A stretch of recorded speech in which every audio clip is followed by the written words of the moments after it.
Praise the Lord. Kaya po mga minamahal, narito na po tayo sa pinakamahalagang yugto ng ating pumalagawain. Ito po ang pakikinig ng salita ng ating pinakamamahalapay Sus. Kaya po inayahan ko po kayong tumayo bilang pagbibigay galang sa salita ng ating pinakamamahalapay Sus. Na ito ay dadalhin ng ating mangaral, ang ating beloved ordained preacher, beloved Brother Louie Angeles. Palakpakan po natin ang ating pinakamamahalapay Sus.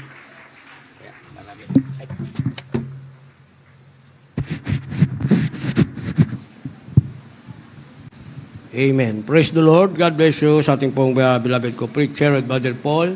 Tayo po'y manalangin, mga minamahal. Taas po natin ang ating mga kamay. Opo, dakilat mapagpala, mang banal, Diyos makapangyarihan sa lahat, aming pinakamamahal na Panginoong Hesus.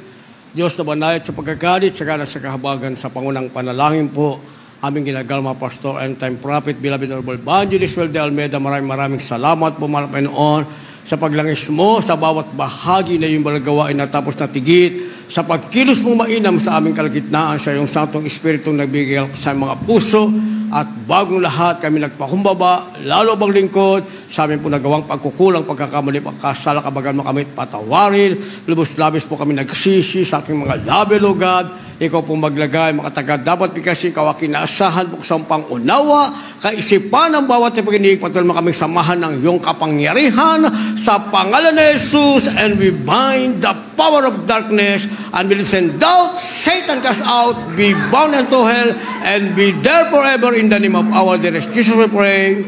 Amen and amen. Everybody say, praise the Lord. Una tigit sa lahat, ang pinamatas na pagpupurit, pasalamat, kalwalatian at kadakilaan ay tangi lamang sa ating Diyos na buhay at makapangyarihan, walang iba, sa ating pinakamamahal na Panginoong Jesucristo. Ako po'y nagpaabot ng dobleng paggalang sa ating beloved Evangelist Well de Almeida, the end-time prophet of our loving God. At patuloy po nating inaalala kailanman, hindi po natin malilimutan ang mga turo at aral na iniwan ng ating beloved Armstrong Pastor, our beloved Mama Dear. At po'y nagpapabot ng pagbati at paggalaw sa beloved children, ating beloved parents in the Lord. At magandang hapon po sa inyo lahat, mga minamahal, sa ating pinagpalang mga baguhan, at sa lahat po na ating pinagpalang viewers sa ating live webcast. Ating tatalakayin, pamagatan po nating main event. Main event, ang ibig sabihin, pangunahing kaganapan. Pangunahing kaganapan, main event. Basahin po natin ang ating teksto. Kindly po sa ating mga beloved Bible readers.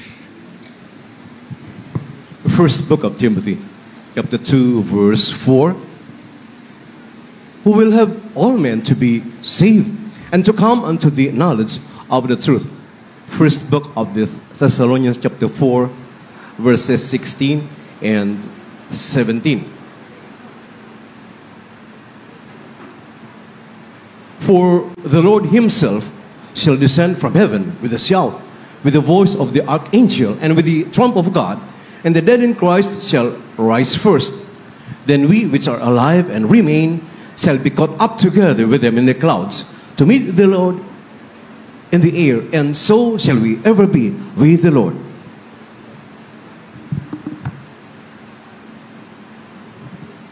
Unang Timoteo Kapitulo 2, versikulo 4. Na siyang may ibig na ang lahat ng mga tao, yung mga ligtas at makaalam ng katotohanan. Dito po sa unang Tesalonica Kapitulo 4, ang talata 16 hanggang 17. Sapagkat ang Panginoon din ang bababang mula sa langit, na may isang sigaw na tinig ng arkanghel, at may pakakakang Diyos, at ang namatay kay Kristo ay unang mga bubuhay na mag-uli. Kung magkagayon tayo ng bubuhay na natitira, ay aagawin kasama nila sa alapaap, upang salubugin ng Panginoon sa hangin, at sa ganito ay isa sa Panginoon tayo magpakailanman. Amen. Palakpakan po natin ang isang malakas na palakpak ang ating mahal na Panginoon. Lahat magsabi ng praise the Lord. Ang ating pinakamamahal na Panginoon, mabait na Diyos sa langit, ang magpala ng kanyang banal salita. Ang ating tinatalakay ay main event na ang ibig sabihin ay pangunahing kaganapan. Dito sa lupa, mga minamahal, maraming kaganapan. Dito lang sa loob ng ating bahay-sambahan, mayroong kaganapan. Kinasasabikan natin ang simula, mga minamahal. Minsan naman, mga minamahal, kinasasabikan ng iba yung pagkatapos ng ating banal na gawain. Ang iba naman, ang kanilang kasabikan, mga minamahal, ay yung pagbabalik na ng ating pinakamamahal na Panginoon. Kaya sabi ng ating nabasa, mga minamahal, Diyos mismo, sa kanyang sarili ang may gusto ng lahat ng tao'y mga ligtas at makaalam ng katotohanan. Ang ibig sabihin, kung Diyos ang masusunod at hindi gagamitin ng tao ang kanyang free will at susunod sila sa kalooban ng ating mahal na Panginoon, sana, mga minamahal, walang magiging laman ng impyerno. Bagkos, mga minamahal, sabi ng banal na kasulatan, ang lahat ay makaalam ng katotohanan na merong langit at isang araw ang langit ay mamanahin na lahat ng pinagpalang tunay na anak ng ating pinakamamahal na Jesucristo.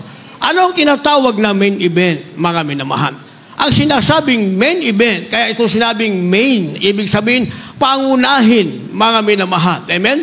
Ang iba ngayon, ang hinahatay nilang event ay yung nalalapit na kapastuhan.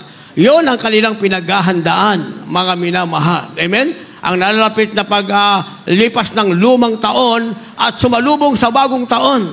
Yun ang maraming pinaghahandaan ng iba. Kaya pumunta ka, mga minamahal, sa bilihan ng mga pang-Christmas design, mga minamahal, at totoo naman ang tao, hindi mahuhulugan ng karayom, mga minamahal. Pero merong tinatawag na main event. Unang sinasabing meeting in the air, o yung tinatawag na pagsalubong natin sa mahal na Panginoon sa langit. Kaya sabi ng verse 16 na ating nabasa, ang Panginoon din ay bababang mula sa langit, mga minamahal. Yan ay main event na sinasabi, mga minamahal, at may sigaw na pakakak ng ang arkanghel ng Diyos na ito ay tutunog, mga minamahal, at ang nangamatay kay Kristo ay unang mabubuhay na magmuli. Ibig sabihin, ang main event na ito, mga minamahal, ay ang pagbalik ng ating mahal na Panginoon upang salubungin yung kanyang mga anak na magmamana ng buhay na wala hanggan. At yung kaganapang ito, mga minamahal, yung namatay kay Kristo, yung sa pananampalataya ay namatay kay Kristo, hindi na ipinagkait, mga minamahal, o ipinagpalit ang kanilang paglilingkod sa mahal na Panginoon. Kagaya ng mga apostoles na namatay sa iba't ibang paraan, mga minamahal. Namatay sila sa iba't ibang paraan, pero hindi nila ipinagpalit ang kanilang pananampalataya sa ating pinakamamahal na Panginoon. Sila'y namatay na nauna, mga minamahal. Ang sabi, ang main event, sila ay muling mabubuhay na magmuli at sasalubong sa Panginoon. Kalakip niyan, isang main event, mga minamahal, tayo daw na nabubuhay pa, na natitira, ay aagawing kasama nila sa alapap upang sumalubong sa Panginoon. Ito'y main event, mga minamahal. Napabilang ka, ikaw na nabubuhay, inabutan ka sa pagbabalik ng ating mahal na Panginoon na pinagpala kang kasama ka sa sasalubong na buhay sa ating pinakamamahal na Panginoong Jesucristo. Ang sabi, ito ay main event. Nandiyan ka sa kaganapang yan, mga minamahal. Nandiyan ka sa pangunahing kaganapan na yan na ang sabi, sumasalubong ka sa Panginoon sa hangin, sa ganitong paraan, ikaw ay isa sa Panginoon magpakailanman. Yung main event na yan, mga minamahal, ay mangyayari minsan lamang. Hindi na mauulit pa. Kaya hindi pwedeng urong-sulong, mga minamahal. Nakagaya ng ating paglilingkod sa mahal na Panginoon. Pag gusto nating maging on fire tayo. Kapag tayo napagod, lay lumuna, mga minamahal, at nagbabaka sakali. Pero yung main event na ito, mga minamahal, mangyayari minsan lang. At kung hindi ka mapasama, mga minamahal, yan na ang bagay na yung pagsisisihan sa buong buhay mo, mga minamahal. Kaya sabi ng banal na kasulatan, kung merong tinatawag na main event, merong sinasabing for the hour is coming.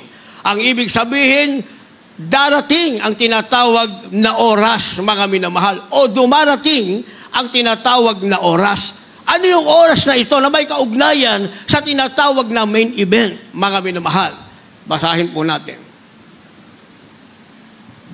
The Gospel, John chapter 5, verse 28 and verse 29. Marvel not at this, for the hour is coming, in the which all that are in the graves shall hear his voice, and shall come forth, they that have done good, unto the resurrection of life, and they that have done evil, unto the resurrection of damnation. The book of Romans,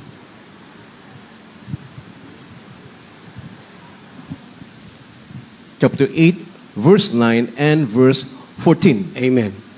But ye are not in the flesh, but in the Spirit, if so be that the Spirit of God dwell in you.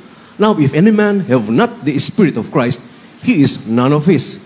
For as many as are led by the Spirit of God, they are the sons of God.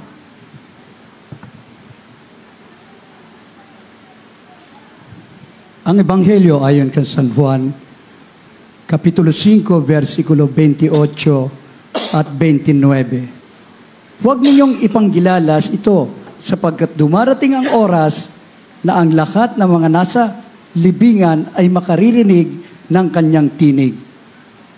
At magsisilabas ang mga nagsisigawa ng mabuti ay sa pagkabuhay na maguli sa buhay, at ang mga nagsigawa ng masama ay sa pagkabuhay na maguli sa paghatol. Dito po sa Roma, Aklat ng Roma, Kapitulo 8, versikulo 9 at 14. Hallelujah, praise the Lord. At isang panahon, ako'y dito po sa 9, tatapot kayo wala sa laman, kundi nasa Espiritu, kung gayoy, tumitira sa inyo ang Espiritu ng Diyos, datapot kung ang sino man ay walang Espiritu ni Kristo, siya'y hindi sa Kanya. 14, sapagkat ang lahat ng mga pinapatnubayan ng Espiritu ng Diyos ay sila ang mga anak ng Diyos. Amen. Palakpakan po na natin ng sabay-sabay na palakpak ang ating mahal na Panginoon. Lahat magsabi ng praise the Lord. Itong sinasabing for the hour is coming. Ngayon marami rin tayong hinihintay na oras, mga minamahal. Kasi meron tayong event na hinihintay, inaabangan, mga minamahal. Pero ang oras ito, ang sabi ay wag daw nating ipanggilalas sapagkat dumarating ang oras na ang lahat ng salibingan ay makakarinig ng tinig ng ating mahal na Panginoon. Yung namatay na una na kay Kristo, mga minamahal, darating ang oras na sila mismo ay muling makakarinig ng tinig ng ating mahal na Panginoon. At ano ang magaganap? Ang sabi ng 29, magsisilabas ang nagsigawa ng mabuti at sa pagkabuhay na magmuli. Sabihin, yung namatay na mabuti, mga minamahal, lalabas sila. Pero, meron silang patutunguhan. Ang sabi, ang kanilang patutunguhan ay sa pagkabuhay na magmuli. At yung masasama, mga minamahal, dahil ang namatay, masama o mabuti, ay makarinig ng tinig ng ating mahal na Panginoon. Kung ang mabuti nakarinig ng tinig ng Diyos, sabi sila'y mabubuhay sa pagkabuhay na magmuli. Ano ang mangyayari sa masama? Ang sabi, at ang nagsigawa ng masama ay sa pagkabuhay na magmuli sa paghatol. At dito na ngayon magkakaroon, mga minamahal, ang tinatawag na separation. Hihiwalay ang mabuti sa masama, mga minamahal. At anong meron ang mabuti, bakit siya ay nasa paghatol? Sabi ng ating supporting verse, mga minamahal, or rather, na ano ang meron ang mabuti, bakit nasa pagkabuhay na magmuli siya at wala sa paghatol? Ang meron sa mabuti ay sinasabing Espiritu ng Diyos dahil siya'y namatay na wala sa laman. Kundi ang meron siya, ang Espiritu ng ating pinakamamahal na Panginoong Jesucristo. Kaya sabi ng Romans chapter 8 verse 9, datapat kayo'y wala sa laman kundi nasa Espiritu, kung gayo'y tumitira sa inyo ang Espiritu ng Diyos. Yung palang babango na mabuti para sa tinatawag na pagkabuhay na magmuli, mga minamahal, sila ang mga Kristiyanong namatay na merong Espiritu ng ating mahal na Panginoon. Dahil may Espiritu sila ng Diyos, hindi sila nabubuhay sa laman, mga minamahal. Ano bang ibig sabihin natin? Ano bang ibig sabihin ng banal na kasulatan na nabubuhay sa laman, mga minamahal? Ang tao nabubuhay siya sa laman. Dahil ang sanlibutan ay nakahilig sa kasalanan, naturalesa ng tao na siya'y magkasala. At pag binasa mo ang banal na kasulatan, mga minamahal, pinapalitan ng tao kung ano ang natural na pagkalikha ng ating mahal na Panginoon. Sa banal na kasulatan, alam naman natin, mga minamahal, dalawang klaseng tao lamang ang nilikha ng Diyos, mga minamahal. Isang babae at isang lalaki, at sila ay magsasama, mga minamahal, at magpaparami na kalakip ang paggawa sa kalooban ng ating mahal na Panginoon. Pag binasa natin ang banal na kasulatan, mga minamahal, sa Romans chapter 1, verse 21, tuloy-tuloy ang basa, mga minamahal, sinasabing ang tao, mga minamahal, humiwalay siya sa palatuntunan ng Diyos. Hindi niya binigyang pansin, bagkus winasak niya kung ano ang naturalesang pagkagawa ng Diyos. Sinasabi ng banal na kasulatan na ang babae daw, iniwan ng kanyang kasarian, at siya ay naging lalaki, at ito namang lalaki, iniwan ng kanyang kasarian, at siya ay nabuhay na babae. Yun ang sinasabi ng banal na kasulatan. At sabi ng banal na kasulatan, inilagay sila ng Diyos sa tinatawag na reprobate mind. Anong ibig sabihin? Ginagawa nila ang isang bagay na gusto nila, pero hindi nila nauunawaan kung ito ay sama o mabuti. Yun ang sinasabi ng banal na kasulatan, mga minamahal. Kaya nagkaroon ng tinatawag na main event. Ito'y kaganapan, mga minamahal, na makikita natin ang pagkakaiba ng nabuhay na mabuti at nabuhay na masama. Nakikinig pa ba kayo? Palakpakan niyo muna ang ating mahal na Panginoon. Sinasabi, kung ang isang tao'y gumawa ng mabuti, ang meron siya ay Espiritu ng Diyos. Dahil meron siyang Espiritu ng Diyos, sabi ng ating nabasa, hindi siya nabubuhay sa laman. Ituloy natin ang basa, mga minamahal. Tatapwat kung ang sino may walang Espiritu ng Diyos, ni Kristo, siya'y hindi sa Kanya.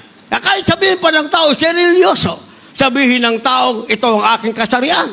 Ito ang nilikha ng Diyos para sa akin. Ang tao ang may sabi niyan. Pero hindi Diyos ang gumawa niyan para sa Kanya. Dahil sa banal na kasulatan, mga minamahal, pag gumawa ang Diyos, perfect. Walang kapintasan. Kaya nung likha tayo ng mahal na Panginoon, perfecto tayo. Isang lalaki at isang babae. Palakpakan natin ang ating mahal na Panginoon. Sinasabi ng banal na kasulatan, ang inilagay sa ating nostril ay yung tinatawag na Spirit of God o diwa ng Diyos, mga minamahal. Yung Espiritu, yung diwa ng Diyos, Spirit of God, yan yung ating hininga, yan yung ating breath, mga minamahal. Kaya nga, nagkaroon tayo ngayon ng tinatawag na kaluluwa. Nabuhay tayo, mga minamahal, tinatawag na living soul dahil perpekto nga ang pagkagawa ng Diyos sa atin, mga minamahal. So, isang Espiritu ang inilagay ng Diyos, yun yung kanyang diwa. Yun yung Espiritu ng Diyos na sinasabi, mga minamahal, na kung wala ka nito, ikaw ay hindi sa ating pinakamamahal na Panginoong Hesukristo. Kaya sabi ng verse 14, sapagkat ang lahat na mga pinapatnubayan ng Espiritu ng Diyos ay sila ang mga anak ng Diyos. Palakpakan natin ang ating mahal na Panginoon. Kaya hindi pwedeng sabihin ng tao, anak, di naman ako ng Diyos. Yan ang inyong pananampalataya. Ito ang aking pananampalataya. And that is your practice according to your faith. And this is our practice according to our faith. Hindi natin pwedeng sabihin yun because there is only one pattern, mga minaw, about the genuine faith. Yun yan ang nakalagay sa banal na kasulatan. Pag sinabi mong ikaw ay nanampalataya sa Diyos, ang sasampalatayanan mo ay yung Diyos na langit na lumikha, na perpekto sa iyo, na ang iniligay sa iyo ang kanyang Espiritu na sinasabong ito'y patunay na ikaw ay anak ng Diyos sapagkat pinapatnubayan ka ng Espiritu ng ating pinakamamahal na Panginoong Hesukristo. Ayun ay doon sa namatay na mabuti na sila ay nasa pagkabuhay na mangbuli. Ano naman ngayon ang magaganap sa sinasabing ang namatay na masama ay nakarinig din naman ang salita ng Diyos, mga minamahal. At sinasabing sila naman ay mabubuhay hindi sa pagkabuhay na mangmuli, kundi sa tinatawag na paghatol. Ano kanilang kalagayan? Basahin po natin, kindly. The book of Titus, chapter 1, verse 16. They profess that they know God, but in works they deny Him, being abominable and disobedient, and unto every good work reprobate. The book of Revelation, chapter 20, verse 15. And whosoever was not found written in the book of life was cast into the lake of fire. Amen. God bless you po. Kaya ni sa Tagalog. Nabasa po natin yung Tito. Dito po sa Tito, Kapitulo 1, versikulo 16. Sila lang nagpapanggap na nakikilala nila ang Diyos. Ngunit ikinakaila sa pamagitan ng kanilang mga gawa. Palibhasa ng mga malulupit at mga masuwain ang mga itinakwil sa bawat gawang mabuti. Dito po mabinam sa Apokalipsis Kapitulo 20, ang talatay 15. At kung ang sino man na hindi masumpungan na nakasulat sa aklat ng buhay ay ibinulid sa dagat-dagat ng apoy. Amen. Palakpakan po muna natin ng isang malakas na palakpak ang ating mahal na Panginoon. Pumapalakpak na ba kayong lahat niyan? Amen. Yung sa pagkabuhay na magmuli, pamalakpak ng malakas sa ating mahal na Panginoon at sumigaw ng malakas na praise the Lord. Amen. Kung ito na ang main event, mga minamahal, siguradong uubusin natin yung lakas ng ating boses para papurihan ng ating pinakamamahal na Panginoong Jesucristo. Uubusin natin yung sigaw, mga minamahal. Dahil sa mga revelation, sa mga dreams, ang sumisigaw ng malakas, yung mga naiwan sa rapture, umiiyak sila, mga minamahal. Isinusubsub nila, mga minamahal, yung kanilang buka sa lupa para iparinig sa Diyos ang kanilang pagtangis, ang kanilang pagsisisi. Pero huli na ang lahat, mga minamahal. Pero tayo nandito pa. Ang nadadama natin hindi hinagpis, hindi lungkot, kundi kagalakan ng Espiritu Santo. Kaya kapag tayo pumalakpak tayong may galak. Kapag tayo sumigaw ng praise the Lord, sumigaw tayong may galak. Pasasalamat sa ating pinakamamahal na Jesucristo. Sabi ng ating nabasa, mga minamahal, sa Titus chapter 1 verse 16, bakit ang namatay nakarinig ng tinig ng Diyos, mga minamahal, yung iba ay nasa pagkabuhay na magbuli, ang iba naman ay nasa tinatawag na paghatol. Bakit? Sabi ng ating nabasa sa Tito 1 talatang 16, sapagkat sila'y nagpanggap na nakikinala nila ang Diyos. Ibig sabihin, nagpanggap lamang sila, mga minamahal. Hindi sila tunay na Kristiyano, mga minamahal. Kung merong fake product, ay meron din namang fake Christian, mga minamahal. Sabi ng ating nabasa, sila'y nagpapanggap na nakilala nila ang Diyos. Ngunit ikinaila sa pamagitan ng kanilang gawa, palibhasa'y malulupit at mga masuwayin at mga itinakwil sa bawat gawang mabuti. Lahat magsabi ng praise the Lord. Kaya nga kahit ang isang tao, mga minamahal, ay balutin mo ng page, mga minamahal, ng Bible yung kanyang katawan.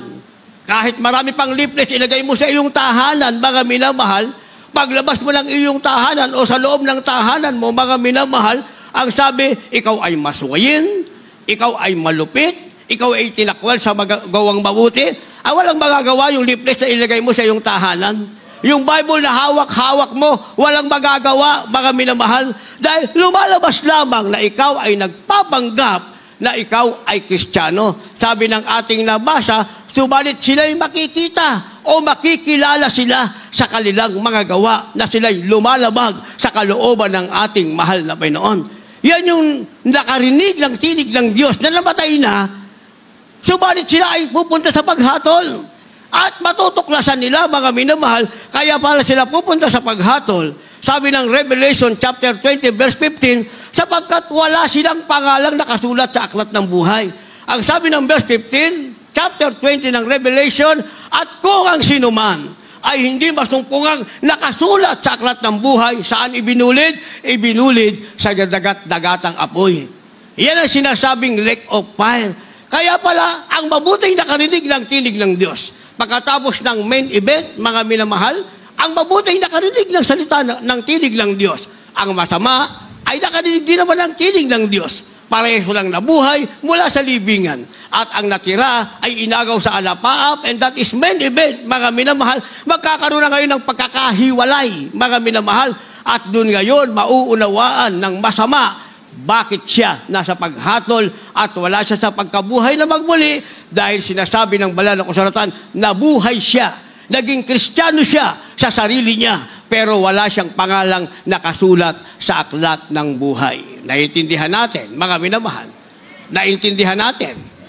Di ba? Nakakatakot ang mga bersikulo, mga minamahal. Di ba? Kahit akong mga karal, kapag ginawa ko ito, nakakatakot. Kaya araw-araw nakikipagbaka tayo, mga minamahal. Hindi ka pwedeng hindi ka makipagbaka. Hindi ka pwedeng maging easy-go-lucky. Araw-araw kang makikipagbaka.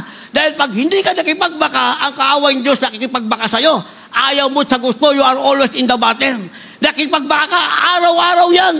At ang tanging panalo ng tunay na Kristiyano, yung Espiritu ng Diyos na nasa kanyang puso.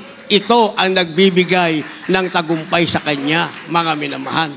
Kaya sinasabi ko, hindi tayo pwedeng urong-sulong. Isapan na naman uli natin yung pagbibigay, mga minamahal. palagi nating napapakinggan. Ang mga nagbigay, mga minamahal, isisigaw nila.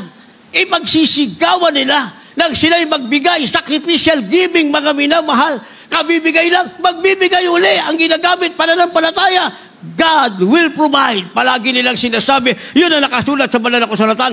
At totoo naman, ano man ang maging kalagayan, maging pandemic man, na ibigay mo man lahat, malalaman mo at mapapatunayan mo, totoo naman, Diyos ang kayang magbigay ng lahat ng iyong pangangailangan. Kaya nga, minsan, mga minamahal, sa ating first run bilang Kristiyano, mga minamahal, talagang on fire tayo.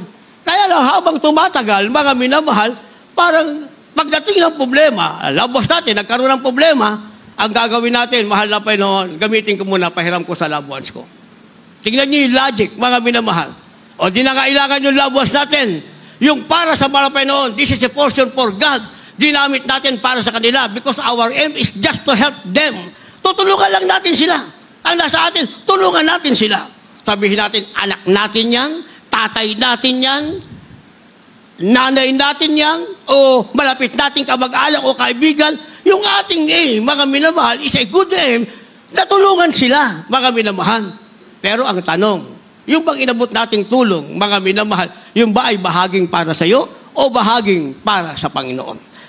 Kung ay binigay mo, ay bahaging para sa Panginoon, sinasabi mong, tinulungan mo sila, mga minamahal, pinalabas natin na mahina ang ating Diyos.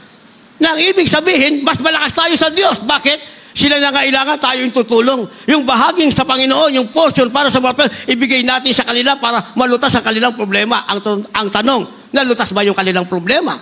Nung ibigay natin ang bahaging para sa Panginoon, pinalalabas natin, ang Diyos nating makapangyarihan ay walang magagawa para sa kanila. Kaya tayo na ngayon ang kumilos. Ang problema, mga minamahal, Diyos naman ang magagalit sa atin. Hindi ba? Kasi yung pagbibigay ng ating tithes and love offering, that is holy. Giving your tithes and love offering, that is holy before the sight of God. Yan ang sinasabi, sabi ng Malapay, subukan mo ako sa bagay na ito.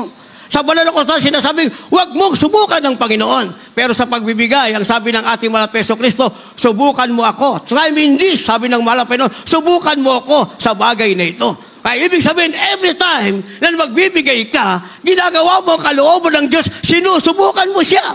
Dahil sinubukan mo ang Panginoon, sabi ng mahal na Panginoon, bubuksan ko para sa iyo. Para sa iyo. Ikaw na sumubok sa Kanya. Ano ang bubuksan? Ang dungawan sa langit. Ano ibubuhos? Pagpapalang walang sapat na silid na kalalagyan. Sa mga timid, doon lang darating yon, mga minamahal.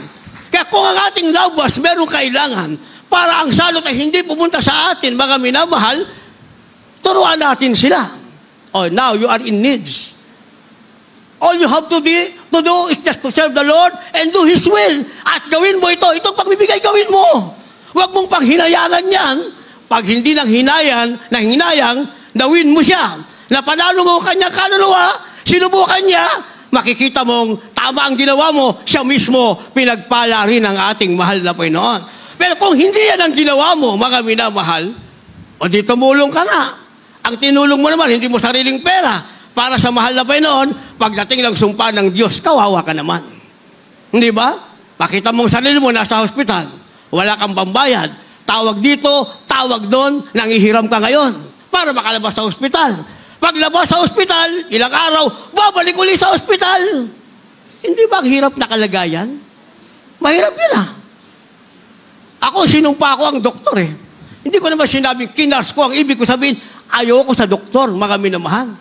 Bakit? 2 taon ako nagpa-doktor. 2 taon ako uminom ng gamot, mga minamahal.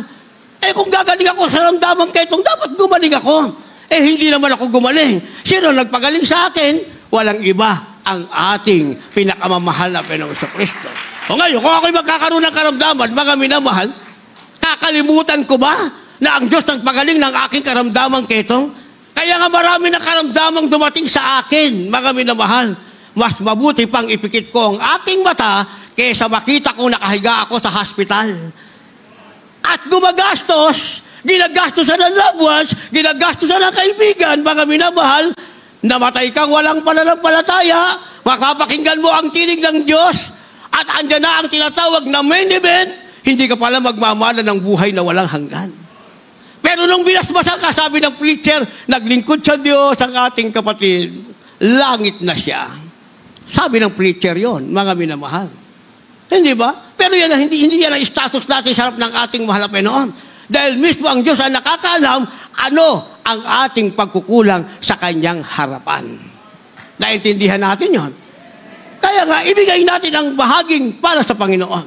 Gawin natin ang bahaging para sa Panginoon. Pumikit man ang ating mata at muli nating marinig ang tinig ng Diyos at tayo ay nasa main event na mga minamahal, tayo ay nasa pagkabuhay na magmuli sa buhay na walang hanggan. Hindi tayo sa pagkabuhay na muli sa paghatol, mga minamahal.